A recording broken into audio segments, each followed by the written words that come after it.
Dobar dan svima, nalazite se na kanalu E-učim. Kao i uvek, dobrodošli na naš kanal. Ja sam Tanja Arsić i nastavljamo s predmetom tereti u transportu za drugi razred tehničara drumskog saobraćaja. Danas obrađujemo čas broj 16 i nastavna jedinica koju danas obrađujemo zove se standardizacija. Hajde prvo da vidimo koji su ciljevi savremene standardizacije. To su uprošćavanje, sporazumevanje, opšta ekonomičnost, bezbednost zdravlja i zaštita života i zaštita interesa potrošača. Ciljevi standardizacije su povezani i zavise jedan od drugog. Prvo da vidimo šta je to modul sistem. Da bi se što bolje iskoristila tovarna površina i zapremina vozila i kontejnera, potrebno je uskladiti dimenzije paleta i drugih transportnih pakovanja, kao i dimenzije osnovnog pakovanja sa dimenzijama kontejnera i tovarnog prostora vozila. Suština je u tome da prethodna jedinica bude uvek sadržana u narednoj.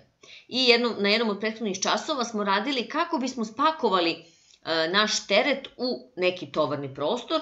Samim tim smo to mogli da uradimo zato što smo znali koje su standardizovane dimenzije palete. Sad, kao što znate, imamo različite, da kažemo, metričke sisteme mera. Palete su standardizovane u Evropi i odgovaraju drumskim i železničkim transportnim sredstvima evropskog kontinenta. A kontejneri koji su se pojavili u Sjedinjenim Američkim Državama, oni imaju anglosaksonski sistem mera i nametnuli su se evropskom tržištu. I malo pre smo ponovili da su standardne evropske palete dimenzija 800 puta 1200 i 1000 puta 1200 mm i ne mogu se na racionalni način slagati u kontejnere širine takozvanih 8 fita. To su ti, da kažemo, anglosaksonske mere, a to bi u prevodu bilo 2435 mm.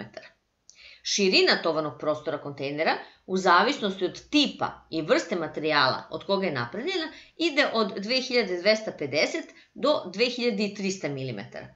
Rešenje bi svakako bilo usklađivanje dimenzija standardizovanih kontejnera sa standardizovanim paletama i to se svakako može izvršiti na dva načina, zapamtite. Usklađivanjem dimenzija ISO kontejnera sa metričkim dimenzijama koje više odgovaraju potrebama i zahtevima evropskog kontinentalnog transporta, znači idemo metri i milimetri, ili usklađivanjem dimenzija evropskih paleta sa anglosaksonskim dimenzijama kontejnera, znači to bi bila jedinica fit.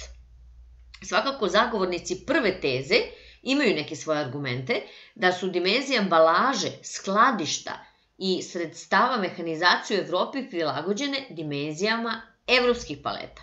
A ova druga strana, uzimajući u obzir veličinu sadašnjeg svetskog kontejnerskog parka, tvrdi da su standardizovane evropske palete nepodesne i da bi trebalo izvršiti novu standardizaciju paleta, odnosno prihvatiti tipove paleta koje se koriste u zemljama sa anglosaksonskim merama. Pa ćemo da vidimo šta će biti, znači da se mi prilagođavamo američkim merama ili tim anglosaksonskim, ili ćemo da ostavimo sve u ovim našim, da kažemo, evropskim merama. Ovde sam vam dala na slici kako bi to bilo pogrešno, a kako bi to bilo ispravno. Znači, jako je važno da obratimo pažnju da dimenzije, na primer paleta, moraju biti unapred poznate da bi se mogli pravilno natovariti ili, recimo, kontejneri ili direktno u transportno vozilo. Standardizacija obuhvata područja tovarnih jedinica, transportnih i pretovarnih sredstava i terminala i informatike. Tovarne jedinice, šta kaže, sadašnja standardizacija tovarnih jedinica obuhvata sledeće delokruge rada: dimenzije i težine, zahteve i ispitivanja i manipulisanje i obeležavanje. Međutim, nedostaje osnovni standard kao veza za spajanje različitih tovarnih jedinica. Trebalo bi dugoročnim istraživanjem utvrditi jedan jedinstven modul težine tovarne jedinice. Svakako kontejner kao tovarna jedinica, zahvaljujući tom međunarodnom sporazumu o standardizaciji kontejnera za prevoz robe, izazvao je preokret u pomorskom transportu, zato što smo već rekli da se u pomorskom transportu najviše roba, da kažemo, pakuje u kontejnere. U procesu prevoza tereta u tovarnim jedinicama izdvajaju se 3 sistema. Manje tovarne jedinice, kao što su paketi i palete, veće tovarne jedinice, kao što su kontejneri i cela vozila, i izmenjivi transportni sudovi. Osnovni tehnički zahtevi kojima mora odgovarati jedan povezan sistem tovarnih jedinica su: prvo, dimenzije tovarne jedinice moraju se uskladiti sa tovarnim profilom različitih transportnih sredstava. Drugo, uskladiti tovarne jedinice i njene delove da bi se omogućilo racionalno sprovođenje postupaka kod funkcionalnih izmena tovara. I treće, dimenzije tovarnih jedinica treba da omoguće prevoz sredstvima svih vrsta transporta. Osnovu za tovarnu jedinicu čini najmanji tovarni profil. Znači, rekli smo, ide se od najmanjeg pakovanja ka većem. Jako je važno da zapamtite da međunarodni standardi u ovoj oblasti omogućavaju svakako da se transport obavi, sad ćemo vidjeti, što brže, efikasnije i jeftinije. Znači, koji su prednosti koje nastaju primjenom mehanizacije i automatizacije? Manipulisanja i transporta robe, znači to su prvo ekonomski efekti na utovaru, istovaru i pretovaru, vremenski efekti na utovaru, istovaru i pretovaru, oslobađanje fizičkog rada primjenom ukrupljenih tovarnih jedinica i ubrzavanju manipulisanja robom u skladišnom prostoru. Da vam ponovim šta je to. Znači, kada nam je roba spakovana, recimo u kontejner ili je stavljena na paletu, mi uz pomoću mehanizacije možemo da izvršimo u stvari utovar, istovar i pretovar. Samim tim nam ne trebaju ljudi koji će to da rade, ubrzava se posao, ubrzava se vreme završetka, da kažemo, posla, brže su utovari i istovari. Samim tim imamo veće ekonomske efekte, jer ćemo veću količinu robe da brže, znači ponavljam, utovarimo i istovarimo, i kada nam je roba u skladištu, brže ćemo da je, da kažemo, ubacimo u skladište i da je izvedimo iz njega kada nam dođe vozilo koje treba da natovarimo robom koja se nalazi u skladištu. Tovarno-manipulativna jedinica predstavlja povezan tovar odgovarajućih dimenzija i težine, koja se najčešće, ali ne i nužno, sastavlja od većeg broja tovara manjih dimenzija i manje težine i kod svih operacija prevoza sadrži karakteristiku permanentnosti. Onda druga, da kažemo, oblast koju obuhvata standardizacija, to je transportna i pretovarna sredstva i terminali. Osnovni cilj treba da bude izrada praktičnog iskustva za projektovanje svih terminala za pretovar tovarnih jedinica. Neki terminali imaju i koriste pokretna pretovarna sredstva, takozvane manipulatore, a drugi portalne dizalice. Najbolje rešenje daje kombinacija ove dve vrste pretovarnih sredstava. Na ovom području standardizacije postoje veliki nedostaci koji se odnose na usklađivanje transportnih i manipulativnih sredstava sa zahtevima transportnog lanca. Ako se posmatruju terminali za pretovar tovarnih jedinica, pojavljuju se različita rešenja i trebalo bi sva saznanja da se objedine i na taj način da se oni standardizuju, a svakako osnovni cilj toga treba da bude izrada praktičnog uputstva za projektovanje svih terminala za pretovar tovarnih jedinica. I treće područje koje obuhvata standardizacija, to je informatika. Ona obuhvata organizaciju transporta sa podsistemom upravljanja transportom, informisanja u oblasti transporta, transportnog prava i transportne ekonomije. Standardizacija u telefonskim i računarskim mrežama uveliko je ubrzala komunikaciju na međunarodnom nivou. Međunarodni standardi u ovoj oblasti omogućavaju da se na najbrži način pošalju podaci o finansijama preko računarske mreže ili neke banke bilo gde u svetu.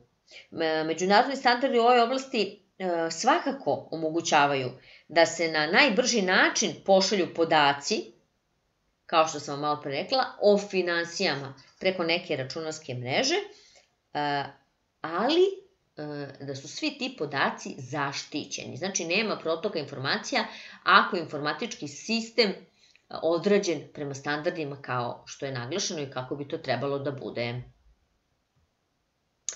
Da vidimo šta je to standardizacija u oblasti distribucije proizvoda. Ona obuhvata sve predmete materijalne proizvodnje, pakovanje, palete, kontejnere i druge tovarne jedinice, transportna sredstva, sredstva i opremu za skladištenje i različite postupke radi izvršenja racionalnog i bezbednog transporta, manipulisanja i skladištenja tereta, odnosno kompleksne i kompletne distribucije proizvoda. Znači da se zna u toku cele distribucije i celog transportnog lanca šta je standardizacija za svaku oblast, da svi to poštuju i na taj način se vrši bolje, brže, jeftinije i bezbednije transportovanje robe. Da vidimo šta su standardi ISO 9000. ISO 9000 je međunarodni standard koji sadrži zahteve za sistem upravljanja kvalitetom u poslovnoj organizaciji koje organizacija mora ispuniti da bi uskladila svoje poslovanje sa međunarodno priznatim normama. Sistem kvaliteta je upravljački sistem koji se dovodi do ostvarenja postavljenih ciljeva u pogledu kvaliteta poslovanja i pružanja usluga. Ovaj sistem čine organizaciona struktura, odgovornost subjekata u organizaciji, procesi i resursi potrebni za upravljanje sistemom. Međunarodni standardi olakšavaju, zapamtite, transport ljudi, energije, robe i podataka. Svetske organizacije za trgovinu su pokazale spremnost da dođu do sporazuma o pravilima za slobodnu i korektnu razmenu robe i usluga među narodima. Znači, samo mora da postoje standardi prema kojima možemo svi da se ponašamo. Nedostatak standardizacije može smanjiti efikasnost svakog transportnog sistema. Rekla sam vam i zašto. Znači, ako nemamo standardizovane procedure i za utovar, i za istovar, i za transportno-manipulativne jedinice, i za sva sredstva za pretovar i utovar, samim tim će efikasnost biti manja, manja će biti brzina obavljanja posla i manja će biti bezbednost i radnika, a i robe. Međunarodni standardi olakšavaju transport ljudi, energije, robe i podataka. To vam ponavljam još jednom da prosto zapamtite. Sve se više govori o tome da se bez sertifikata ISO 9000 neće moći u svet. Mnoge poznate firme rade ubrzano na uvođenju sistema kvaliteta i njihovoj sertifikaciji. U Evropi, stvaranjem jedinstvenog tržišta teži se postizanju što bolje kvaliteta po preporukama ISO 9000. Evropska strategija je da kvalitet proizvoda i usluga proširi na sve zemlje i da zemlja koja ne usvoji ISO 9000 nema posla u Evropi posle, recimo, 1996. godine. Uvođenje sistema kvaliteta najveći je svetski projekat koji će, pored doprinosa na unapređenju kvaliteta, ostvariti cilj stvaranja globalne kompanije. Za nas, kao i sve zemlje u razvoju, ima problem, postoji u stvari imamo nekoliko problema i postoji znači velika potreba da se ovi standardi uvedu. Tu imamo poseban značaj zašto nam je to važno. Važno nam je zbog uključivanja domaće privrede u svetske tokove, olakšavanje izvoza proizvoda na tržište drugih zemalja i sprečavanje uvoza nekvalitetnih proizvoda. Radne organizacije koje se ne bave izvozom će takođe uz primjenu ISO standarda poboljšati kvalitet proizvoda, povećati efikasnost rada i produktivnost. Sami vi ste čuli sigurno više puta najbanalniji primer da ni jabuke ne možemo da izvozimo ako nisu po nekim standardima koji su uvedeni recimo u toj oblasti. Tako da su svakako standardi stvar koja nam olakšava i transport ljudi i transport energije, robe i podataka. Dragi pratioci e-učin kanala, ovo je bio još jedan čas. Tema je bila standardizacija. Ako imate bilo kakva pitanja i sugestije, molim vas javite se na ovde naznačeni mail. Ja sam Tanja Arsić i vidimo se. Prijetno!